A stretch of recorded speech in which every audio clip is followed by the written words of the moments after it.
Hindi naman nagpatinag ang ilang retailer ng bigas sa isang pamilihan sa Pasig kaugnay ng kanilang pinakamababang presyuhan na 43 hanggang 45 pesos kada kilo.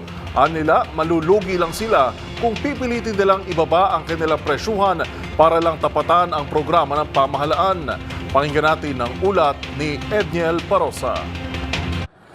Nanindigan ng mga rice retailers sa Pasig Mega Market na hindi pa kayang ibaba sa 40 pesos per kilo ang kanilang ibinibentang bigas. Sagad daw manong 43 pesos na well-milled rice sa pamilihan, pero hindi lahat dito ay may itinitinda sa naturang halaga. Dahilan ng mga negosyante, wala silang makuna ng mura pero di kalidad na maaaring ipako sa 40, kaya marami sa kanila ay 45 pesos pa rin ang pinakamura. Sa harap ng pag-arangkada ng Rice for All program ng Department of Agriculture kung saan mabibili ang 40 pesos na bigas, naniniwala ang mga rice retailer na hindi ito makaapekto sa kanila. Sa rice mill po, walang ganong presyo eh.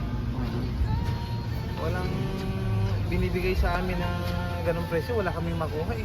Mga kasamahan din naman namin dito. Kung may 40 na din sila, may chance din na magkaroon din kami ng supply na ganun. Isa lang ang Rice for All sa mga programang ibinida ng gobyerno dahilan para mapababa ang presyo ng bigas sa kabila ng pagtaas ng pangkalahatang inflation rate nitong Nobyembre. Batay kasi sa datos ng Philippine Statistics Authority, naitala sa 5.1% ang rice inflation mula sa 9.6% noong Oktubre. Ito ay sa gitna ng bahagyang pagbilis ng pagmahal ng halaga ng mga pangunahing bilihin sa 2.5% mula 2.3% noong sinundang buwan.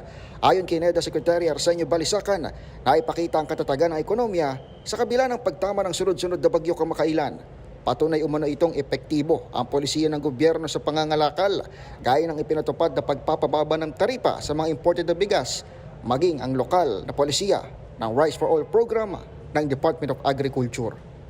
Para sa MBC TV Network News, ito si Edniel Parosa, una sa Pilipinas, una sa Pilipino.